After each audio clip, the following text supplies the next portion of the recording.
Good morning.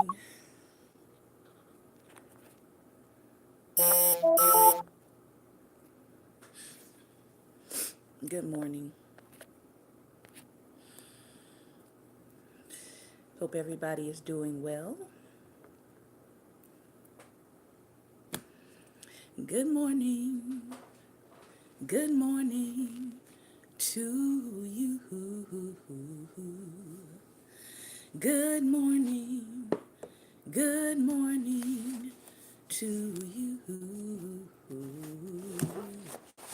Good morning. Good morning to you. Good morning. Good morning. Share with a friend or two. Good morning.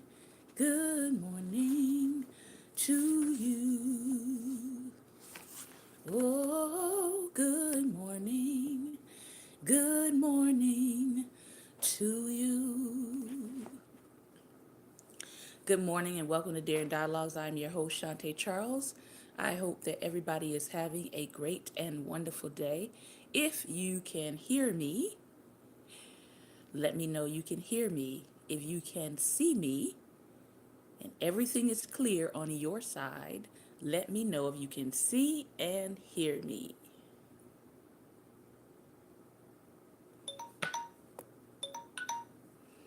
See and hear me. If you can see and hear me and you can type, I can type, I can see and hear. Thank you. Thank you, thank you. I do not want to be talking to a screen and everyone cannot hear. So I apologize for coming on 2 minutes late. Everybody likes to call me, inbox me, text me, send me messages right at 11 o'clock. Thank you. So if you really want to be the pet peeve of my life, continue doing that.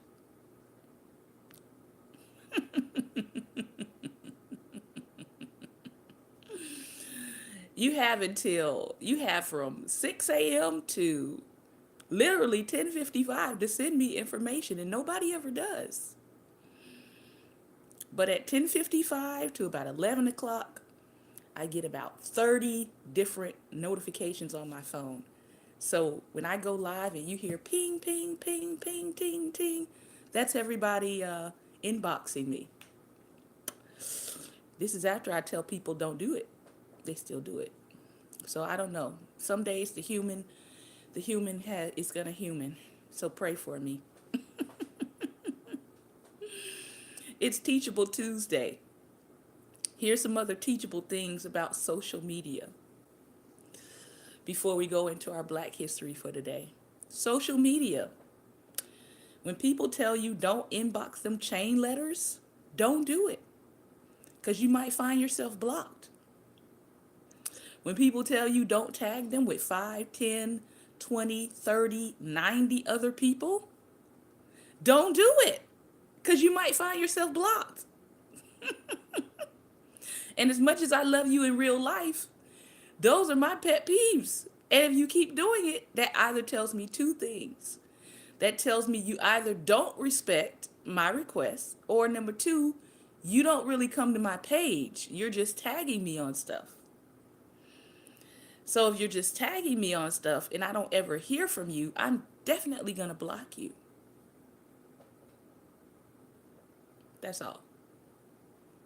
So I hope everybody is having a great and wonderful morning. I'm having a great morning. I just want humans to do better.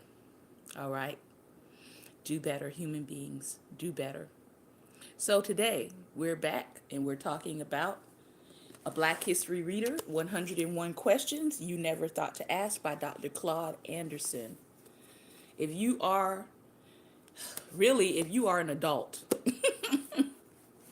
and you want to know about Black history, or these are questions that you are not going to hear taught in your regular history school classroom, you're not going to hear them taught even in some college level courses.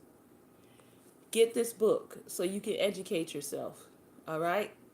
If you're teaching high schoolers, you're homeschooling, get this book so you can educate them so they know their history in a more detailed way.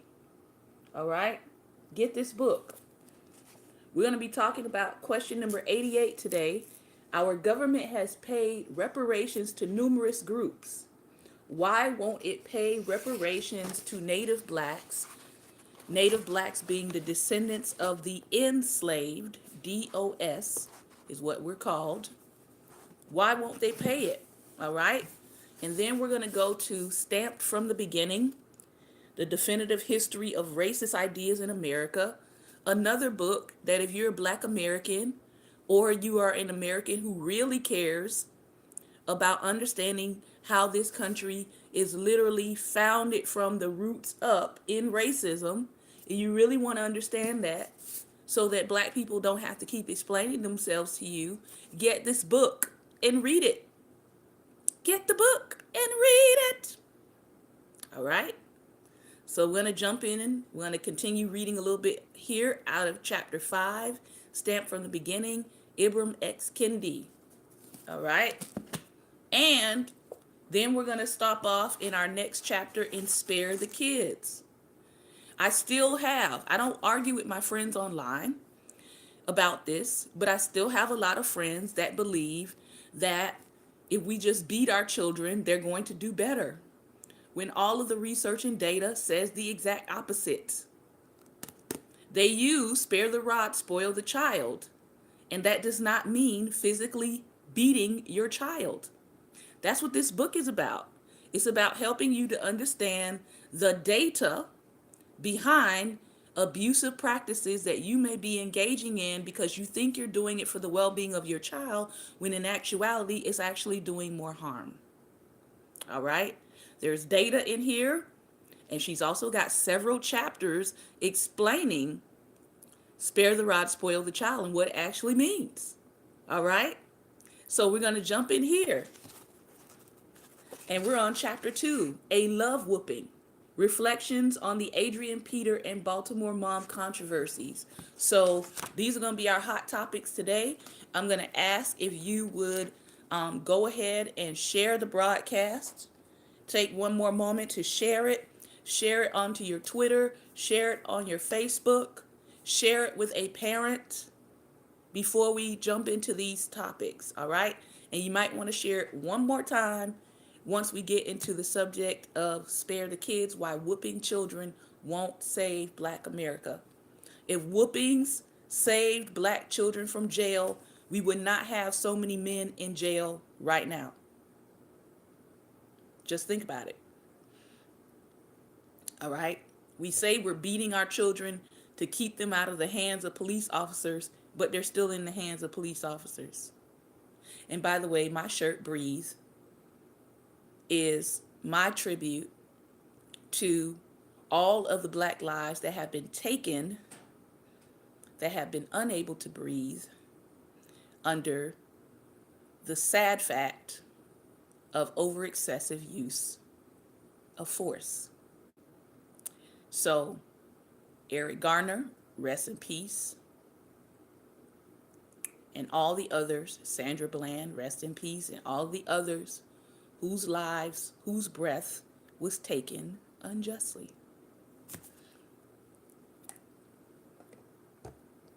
All right, let's get into this question.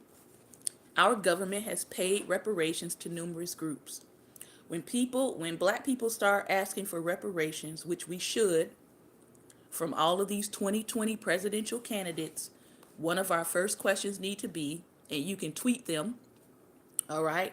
You can tweet them, what plan do you have in place to secure reparations for Black Americans, Native Blacks, descendants of the enslaved?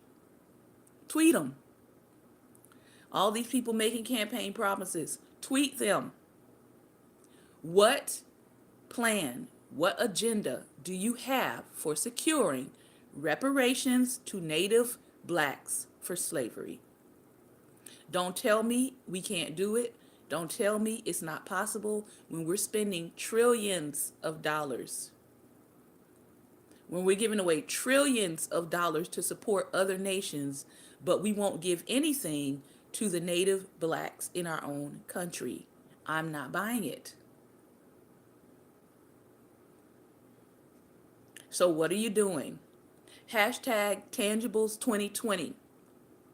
What are your plans for repair? We've heard plenty of apologies, but what are your plans for repair? All right?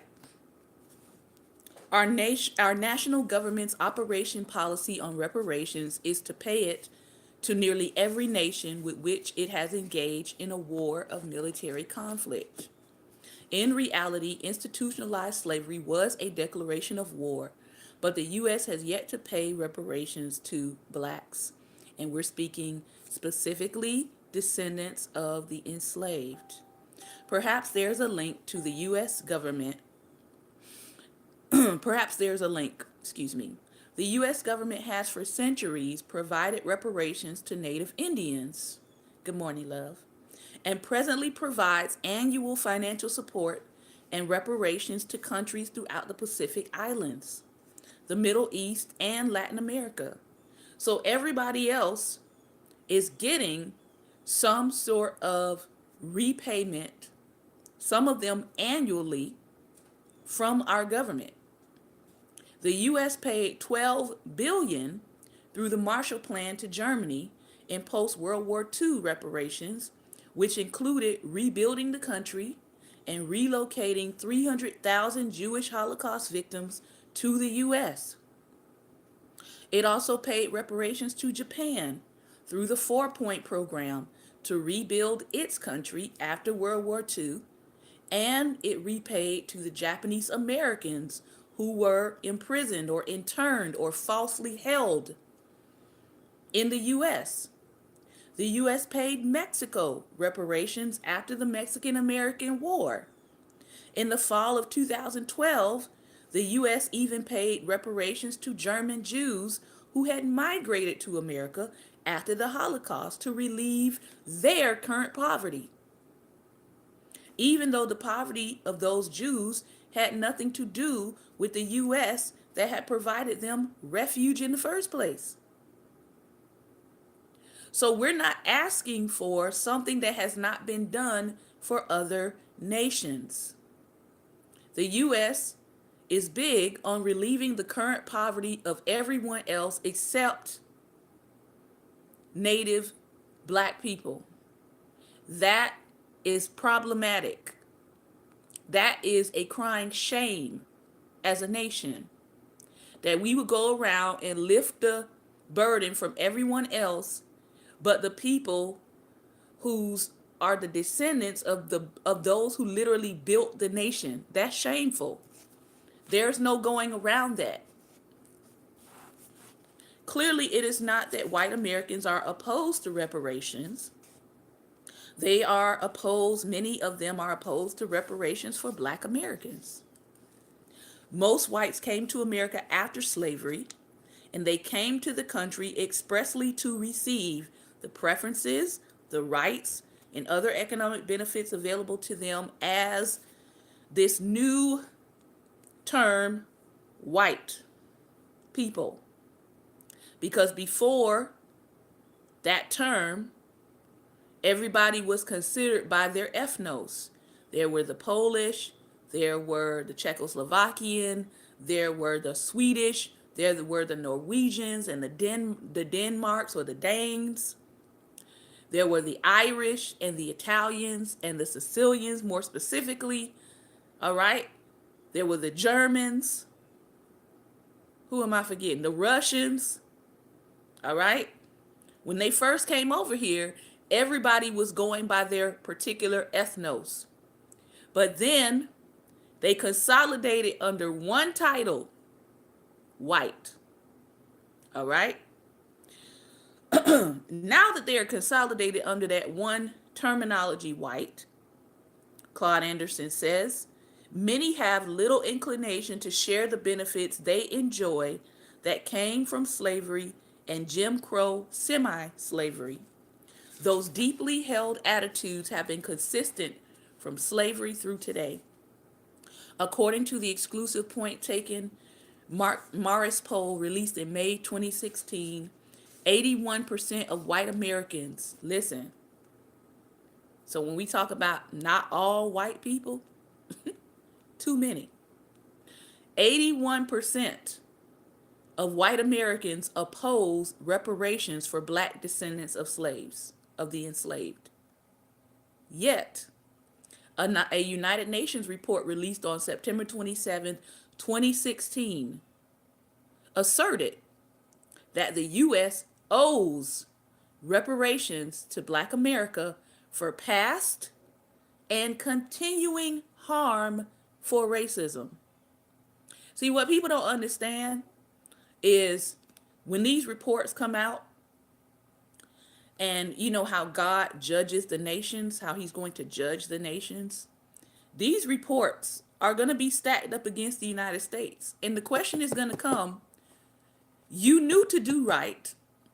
You knew to do what was just towards Black America, and you chose continually and consistently not to do right. You chose to ignore all of the reports that people are putting out saying that you owe reparations to Black America. Now you say that you're a Judeo-Christian nation, but you won't do the number one thing of doing justly. You will not repay for the injustices that you've committed. But you keep saying that you're a Judeo-Christian nation. So I'm sure, like many of us, God too is confused why we keep using his name, saying that we're a Judeo-Christian nation, but we won't do justly, love mercy, and walk humbly. But we keep saying that we're a Judeo-Christian nation. Just think about that. The report stated the colonial history, the legacy of enslavement, racial subordination and segregation, racial terrorism, and racial inequality in the U.S. remains a serious challenge. And there has been no real commitment to reparations. And I'm going to keep saying it until people get it. Until the United States does right by Black America, the descendants of the enslaved, we're going to see some things continue to happen in this nation. Period. Because God doesn't like ugly. And he doesn't like people using his name and then turning around and doing the opposite of what he requires. So, there are numerous reasons, Claude Anderson writes, that white people under the category of white give to oppose Black reparations. Number one, they say we don't want to give it because it would reduce white economic dominance and power advantages. Number two, they say the dollar amount would be so great that the nation could not afford it. But we can afford to give $32 billion to Israel for military aid. $32 billion. But we say we can't afford it. So, because we feel we can't afford it, Blacks will have to continue going without any financial restitution. Number three, they say the statute of limitations for slavery has passed. Even though slavery officially ended in 1865, the legacies of harmful effects continue unabated to the present time. Not to mention, slavery has actually not ended. It has evolved into the prison industrial complex, where many of them held in the prison industrial complex are Black Americans. So it did not end. The 13th Amendment says that you cannot make someone a slave except they be a felon. They they have committed a crime, then that clause in the 13th Amendment kicks in, and they, in fact, can and are being made slaves. So they say the benefits to whites of slavery, that was then. Dr. Claude Anderson says the benefits also survive, which is fact. The entire Wall Street is built off of slave money. They don't call it stocks and bonds for no reason. All right? There are companies that are trading on the stock market right now that were started from the monies of buying and owning and trading and insuring slaves. So it is still a part of our present day stock system. That money has passed down from one generation to the next. There is no argument, however, that the statute of limitations is still open on Jim Crow segregation and its negative legacy that is still in effect. Go to your favorite restaurant, and I want to ask you a question real quick. Does anybody recognize that when you go into a restaurant, that your restaurant, many of them, have certain sections in your restaurant that are separated by a half wall? Anybody notice that? That, I'll give you, for example, Ruby Tuesdays. They have their seating where there's certain seating that is separated by a little high, it's kind of a high wall. Or your Cheesecake Factory, or Chili's. Do you know where that comes from? That is actually a relic of the Jim Crow era. I looked it up because I kept trying to figure out I was trying to figure out, is there a racial reason why when you go into a restaurant, they tend to seat you near the restrooms or near the kitchens? Well, I found out that doesn't necessarily have any racial connotation to it. It's really them just trying to give their servers equal opportunity to gain tips. But what I did find was that those separations, those half separations in restaurants, are actually a leftover from the Jim Crow era. Because they were literally sectioning off. When you could go inside a restaurant, they would section off by a wall the areas where white people were seated and eating and the areas where black people were seated and eating.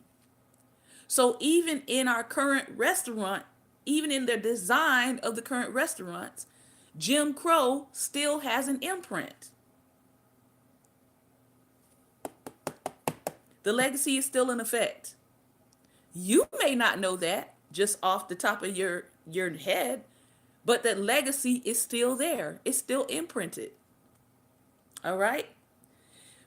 Number 4, he says there's the argument that since some African chiefs participated and cooperated in enslaving blacks who became slaves in the U.S., then the burden cannot be borne by whites or foreigners. This argument is not even consistent with past reparations. For instance, Jews cooperated with the Germans, some of them, in the final solution, and Jews participated in exterminating other Jewish people.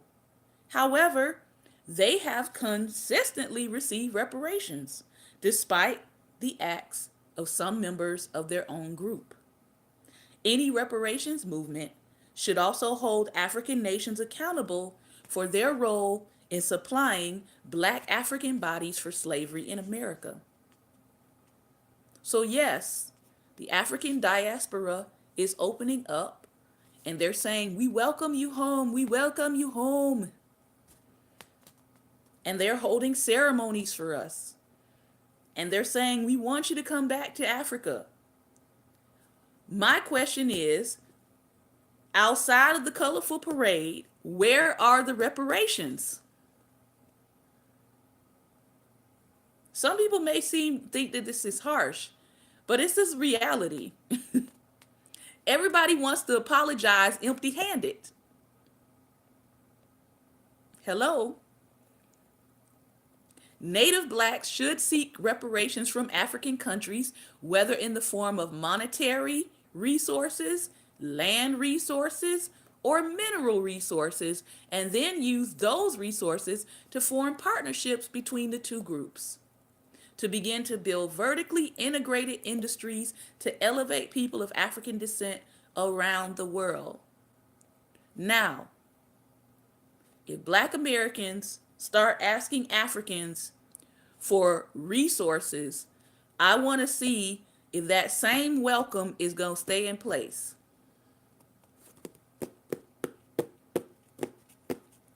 Because if you invite me to return to Africa, what am I returning to?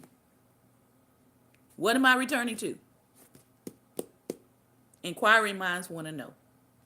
Number 5, some argue that many of the slave-dependent businesses have changed ownership or no longer exist. True, but many of the companies, members of the white race, and the financial and economic benefits that slavery produced do still exist and are easily available in archival records. I was able to trace my family back to the plantation in Georgia. That plantation in Georgia that my family came from is now in an orangery. I think that's what it's called. It's still there. They just turned it into an orange producing company. All right? So these things are traceable. Number 6, some whites oppose reparations, but they claim the arguments are not compelling. However, when a respectable neutral party, such as the United Nations, makes a compelling argument for reparations, after the initial splash in the headlines, it too is ignored. Entities with direct involvement in slavery have issued apologies. Again, institutions that were directly involved have issued apologies. We sorry, but no funds. In 1985, Pope John Paul II, while visiting the Caribbean, apologized for the role of the Catholic Church in the commercial enslavement of Black people. Yet, I don't see none of the gold that the Vatican is ready to hand over that they have stacked in the Vatican. They have gold. The current Pope just said that people who build walls are not fostering unity. Yet there's a wall around the Vatican. You all better peep game. So the Pope has gold. The Pope has a wall. The Pope also has a military order that defends the Vatican and its interests around the world, by the way. They're called the Knights of Malta. Go look them up. All right? So while they're giving these pep talks about what other people shouldn't have, I'm just looking at you. In 1985, Pope John Paul II, while visiting the Caribbean, apologized for the role of the Catholic Church in the commercial enslavement of Black people. Because again, if you go look up papal decrees, that's the term for them, you can go and look up and read all of the papal decrees that was giving people the authority to go around the world and enslave people in the name of God. In July 2008, the U.S. House of Representatives passed a resolution apologizing to Black Americans. Another apology. Hashtag Tangibles 2020. On a voice vote, the House resolution acknowledged the nation's role in slavery, which was a Black phenomenon, but promised to stop human rights violations. These kind of weak apologies are exalting examples of symbolism and the sleight of hand of identifying a Black problem, yet shifting it to this very vague minority terminology. Human rights do not always equate to Black rights. These apologies without resources are political maneuvers. Why? The government has acknowledged and recognized its obligation to repair official cruelties. Never have reparations or restitution depended on a public survey. They didn't survey Americans to ask, well, do you think we should pay the Japanese or not? They didn't survey us, do you think we should give reparations to the Jews who were brought over from Germany or not? They didn't survey the American people for that. They just did it. The House apology reflects the deep conviction of some whites not to take any actions that would cause them to give up or share resources with black people. In essence, the resolution communicated that blacks have everything they need. The House does not want to upset the apple cart.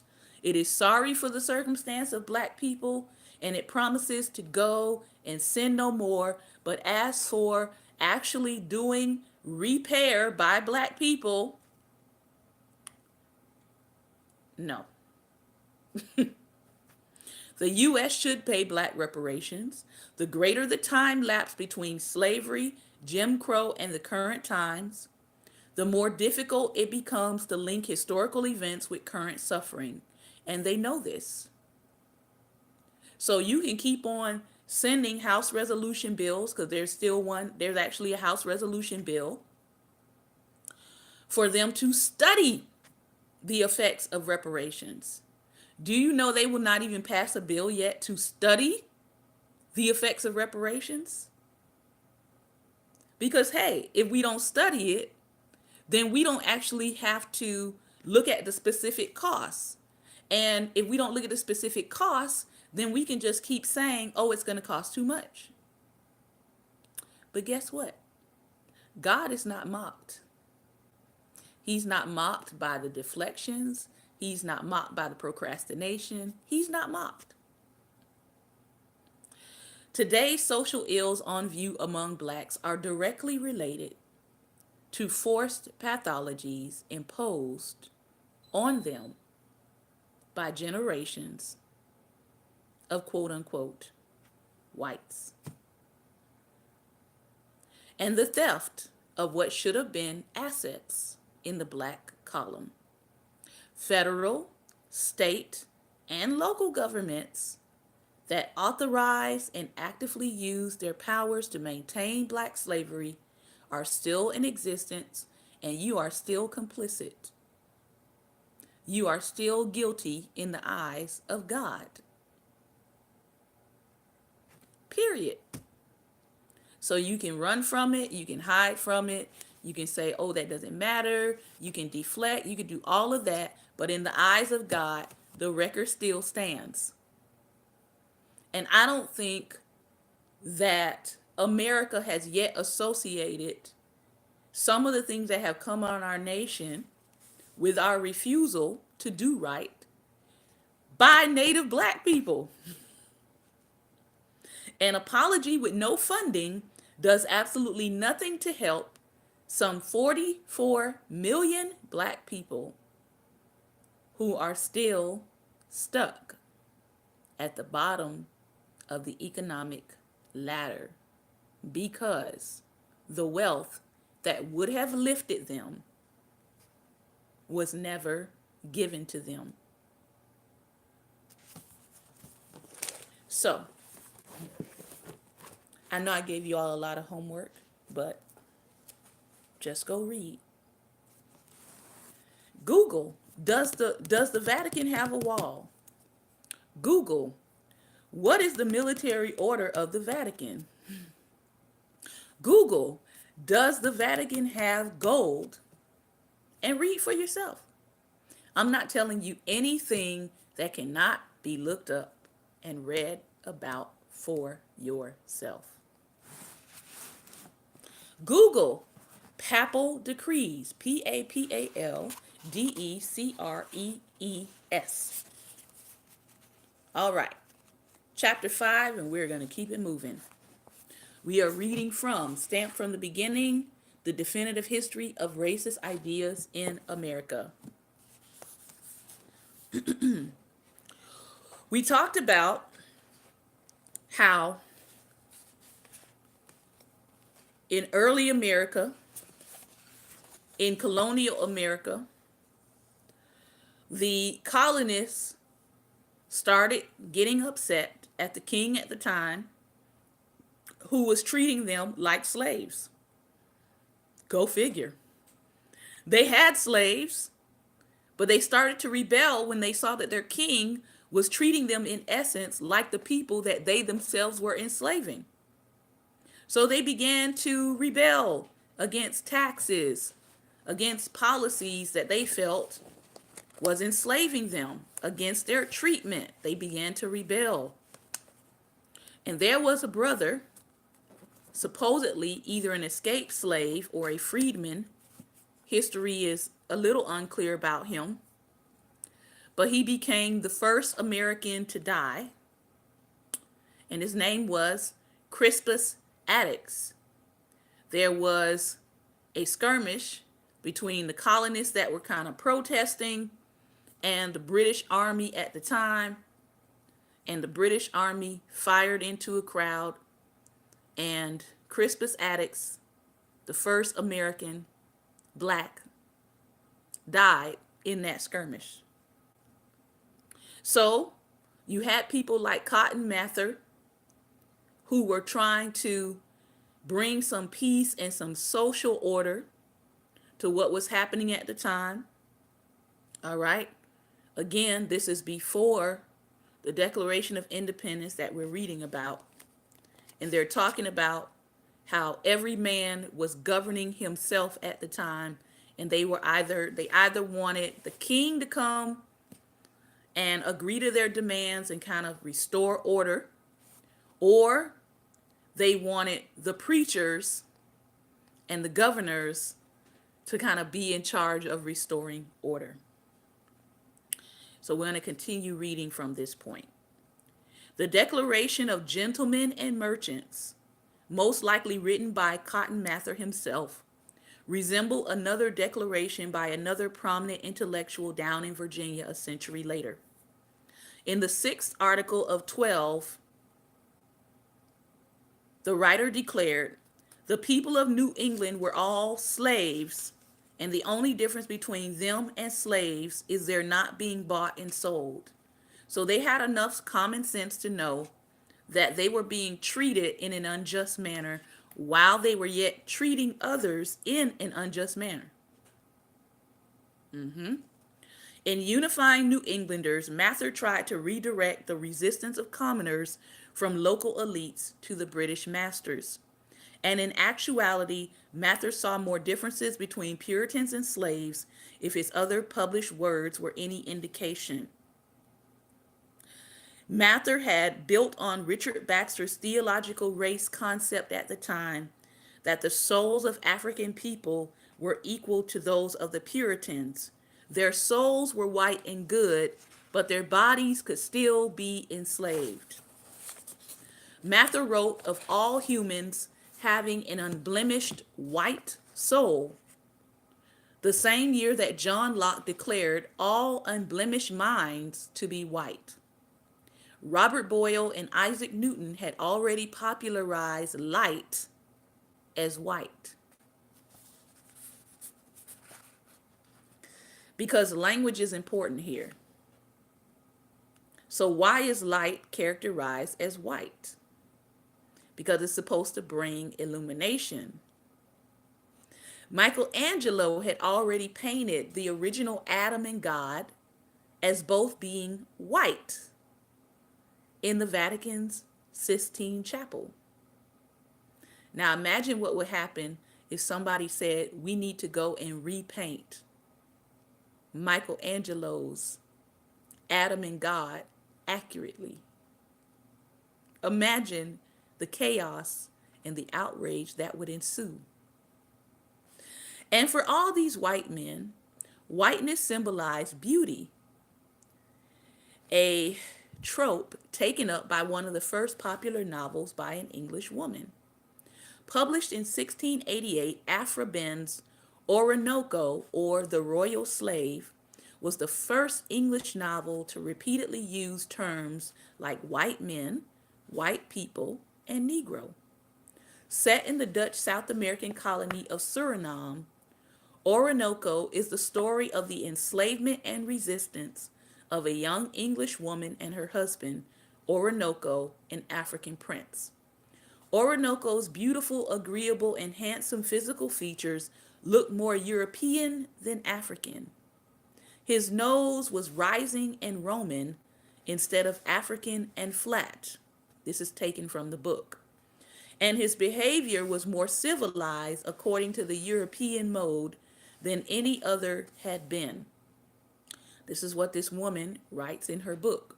So if you want to know about where some of the origins or the European standards of beauty came into play, right? 1688. Black is not the absence of light. Black just absorbs light. Yep. Ben framed Orinoco as a heroic, noble savage who was superior to Europeans in his ignorance, in his innocence, in his harmlessness, and in his capacity for learning from Europeans. And in true assimilationist fashion, one of the characters insists, quote, "A Negro can change color, for I have seen him as frequently blush and look pale as visibly as I ever saw in the most beautiful white." All right. So these notions of beauty, this notion of European features rather than African features, it was put in writing in 1688. Richard Baxter endorsed the London edition of Cotton Mather's other 1689 publication, his first book-length work, which became a bestseller, called Memorable Providences Relating to Witchcrafts and Possessions. Baxter rejoiced, having influenced the young Mather as someone likely to prove so great a master building in the Lord's work. Now, listen to this. Mather's treatise outlining the symptoms of witchcraft reflected his crusade against the enemies of white souls. He could not stop preaching about the existence of the devil and witches, or perhaps the restlessness of the commoners in the aftermath of the 1689 revolt triggered the real obsession in Cotton Mather. The revolt indeed had fueled public strife against not only the faraway British king, but also against Puritan rulers of Mather's stature. Maybe Mather was consciously attempting to redirect the public's anger away from elites and toward invisible demons. He did regularly preach that anyone and anything that criticized his English Israel must be led by the devil. You know, because anybody who criticizes 45 must be led by the devil and must be involved in witchcraft. Some of y'all gonna catch that historical parallel in a moment. Long before egalitarian rebels in America started to be cast off as extremists, criminals, radicals, outsiders, communists, or terrorists, Mather's community of ministers ostracized egalitarian rebels as devils and witches. How many doleful wretches have been decoyed into witchcraft? Cotton Mather asked in 1691. His father, Increase, preached a lengthy series on devils in 1693, after returning from England with the new Massachusetts charter. Samuel Parris, a Salem minister, preached endlessly about devils in their midst. And on one dismal day in February 1692, Parris anxiously watched his 9-year-old daughter and 11-year-old niece suffer what they called chokes, convulsions, and pinches. As their condition worsened each day, the ministers worsened too. It dawned on Parris The girls had been bewitched, because you do realize that people back then who were having any type of spiritual experience, or what we might call today a Holy Ghost fit, you do realize they were characterized as being possessed of devils, and they were seen as witches, which ultimately led to people being drowned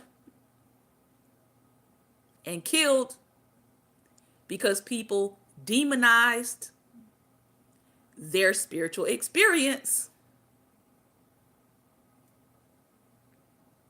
And some of us still haven't figured that out yet, that the black church is about to be demonized. Their spiritual experience is about to be demonized shortly.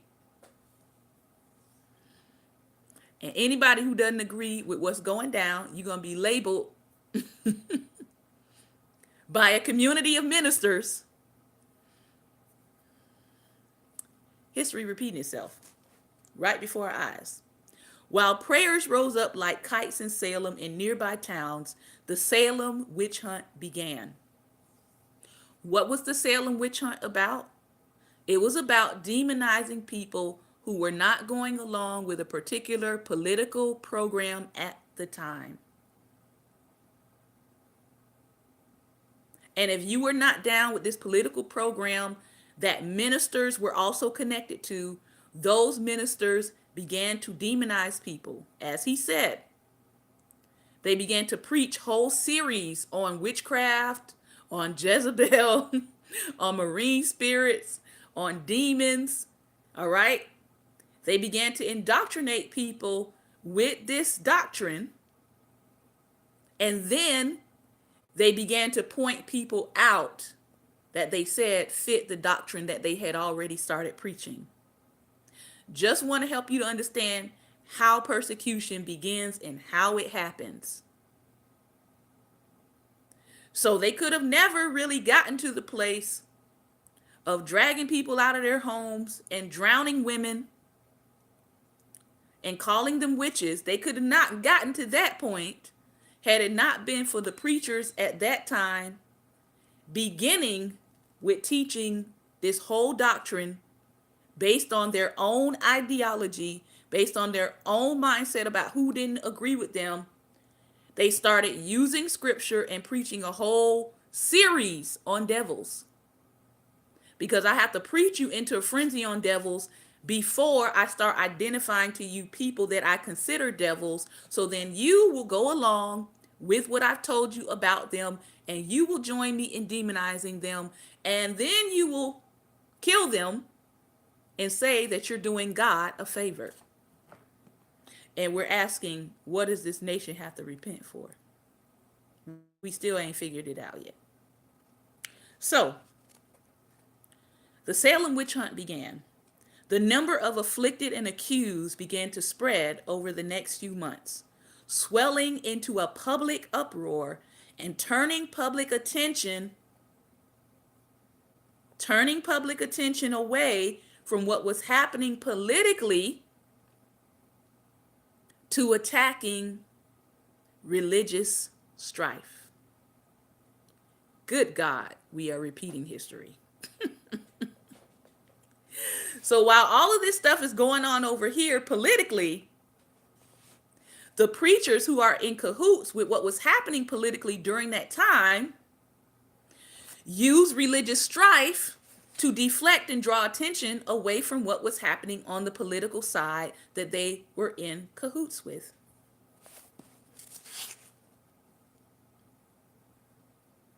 Now, if we're not repeating history, somebody let me know.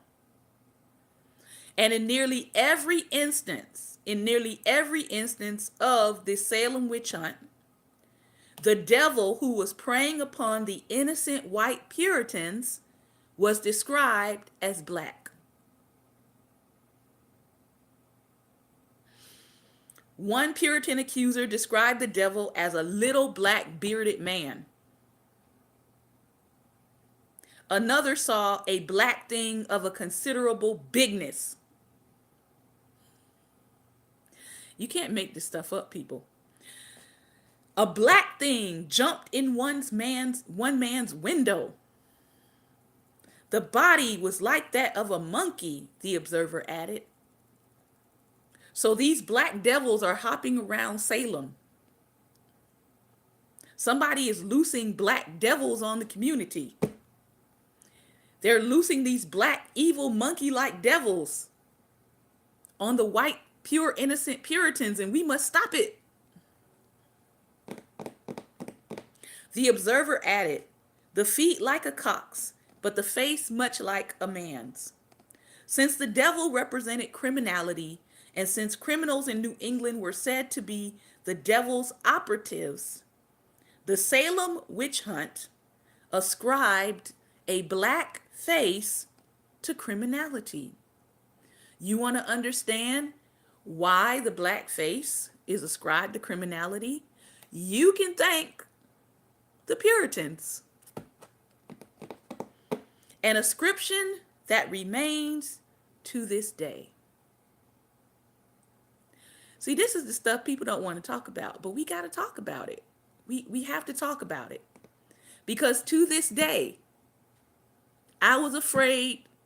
I saw a black man. I feared for my life. I shot him. I went up to my neighbor's apartment. I kicked open his door. He was standing in his own apartment, and I shot him dead.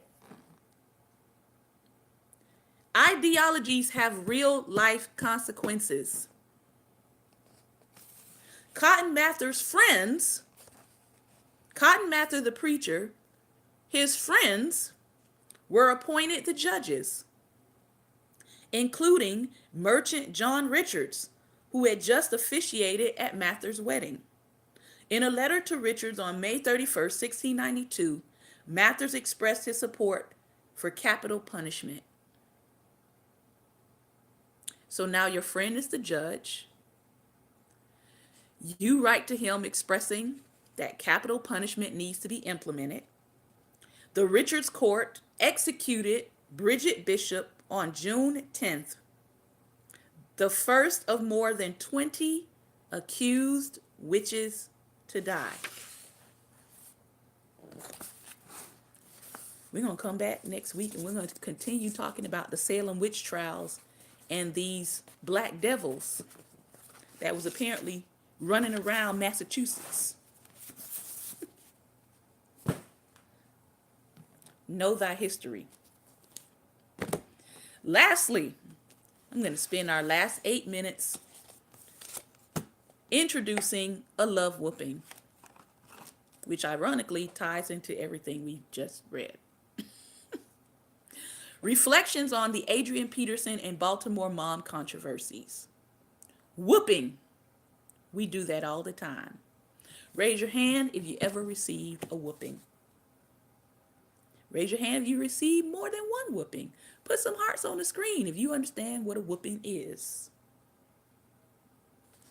Back in September 2015, the ever outspoken NBA Hall of Famer Charles Barkley made this statement during a debate with Jim Rome on the CBS sports show The NFL Today. Barkley, who is often celebrated for defying political correctness and speaking without fear, appeared on the show in the wake of Adrian Peterson's arrest and indictment for child abuse. The 6'1", 217-pound star running back for the Minnesota Vikings had punished his 4-year-old son after the child pushed one of his siblings. So the child does a childlike thing, which is push other children down, because children do it all the time. Peterson sought to teach him a lesson, to teach him about violence by stuffing leaves in his mouth and repeatedly hitting his bare skin with a switch from a tree. Now just think about that. I want African American people specifically to think about the logic of, I'm going to teach my child not to be violent by stuffing tree leaves in their mouth and hitting them. Does that make sense? I'm going to teach my child not to be violent by stuffing tree leaves in their mouths and hitting them. Does that make sense? All right? Just think. Hospital photographs showed lacerations covering the boy's legs. A police report said he also sustained defensive wounds on his hands, cuts and bruises on his back, buttocks, legs, ankles, and scrotum. Got him in the testicles once I noticed, but I felt so bad, and I'm all tearing up. I'm all tearing that butt up when needed. Peterson said in a text message to the boy's mother. 4 years old, and you're already possibly affecting whether your child can have children in the future, by the way. In a follow-up text, he wrote, "Never do I go overboard, but all my kids will know, hey, daddy has the biggest heart, but don't play no games when it comes to acting right." Peterson's attorney, Rusty Hardin, said his client was not a child abuser. Adrian is a loving father who used his judgment as a parent to discipline his son. He used the same kind of discipline with his child that he experienced as a child growing up in East Texas. It is important to remember that Adrian never intended to harm his son and deeply regrets the unintentional injury. During the CBS segment, when Rome asked if it was ever appropriate to hit a child, Barkley responded by saying that it is a culturally acceptable practice in Black community. When Rome pushed back by calling Peterson's parenting abusive, Barkley cautioned against telling parents living in different environments how to discipline their children.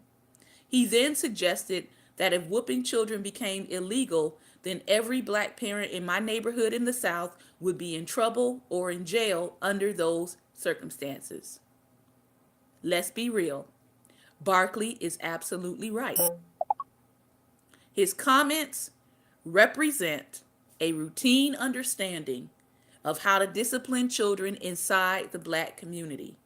He simply articulated what the overwhelming majority of Black Americans believe when it comes to disciplining children. This belief is not grounded in research. And this is where a lot of Black people get angry when you start telling them that this belief is not grounded in truth. It's not. Or widespread discussions of best practices, but rather in the purported benefits in their own lives. So many people defend whooping kids by citing their scars as beneficial and positively transforming, believing I was whooped and I turned out fine. Barkley cited his own physical injuries sustained during his grandmother's whoopings and shrugged them off as a typical experience for Black children. I've got beaten with switches, I've had welts on my legs and lacerations, he told a visibly disturbed Rome. Barkley's matter-of-fact comment reveals that getting cut and bruised during a whooping is so common that many Black people don't recognize these types of injuries as evidence of abuse. When Rome argued that open wounds and bruises on Peterson's son constituted a beating, Barkley suggested that Peterson may have gone overboard, but then he took issue with the semantics. I don't like the term beat. We call it spanking or whooping our kids, Barkley said. Beat, break, spank, pop, wear that tail out, tear that butt up, whoop. Changing the word or changing the spelling is often a defensive maneuver that downplays the level of violence. Not to mention, there's no consensus among Black people about the meaning of each one of these terms, nor is there an agreed upon working definition of what constitutes abuse. In my travels across the country doing child advocacy work, I've talked to folks who told me that their parents whooped them with switches, belts, extension cords, but they didn't feel that those punishments were abusive. If we put 10 people in a room and ask them what it means to be beat versus spanked or whooped a child, we won't get a consensus. Most times, what people choose to call physical discipline is representative of the cultural or regional vernacular they grew up in. For example, my adoptive mother, she said, never said she was going to spank me because she thought that was a soft approach that white folks used on their children. The threatening language she used was, I'll slap the black off you, or I'll knock your head off, often bordered on homicidal. While folks split hairs over terminology, what binds them together is that each euphemism is about hitting a child, which involves pain, and each poses the risk of seriously injuring or killing their child in a moment of anger. Added to these varying cultural generational definitions, even the law doesn't reflect consensus.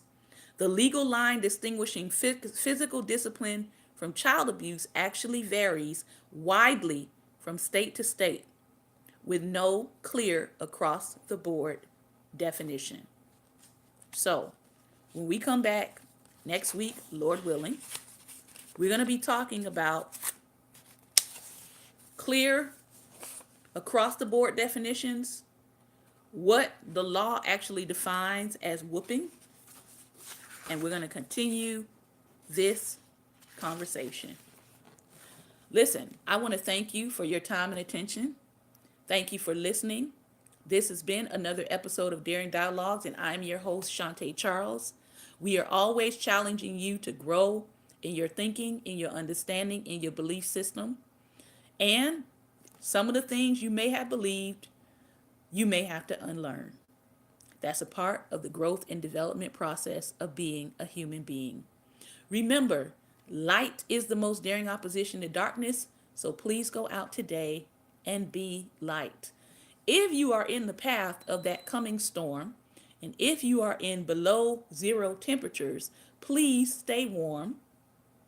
Please do what you can to stay out of zero below cold, if at all possible, because those temperatures can be deadly. So be safe. Take care, and God bless.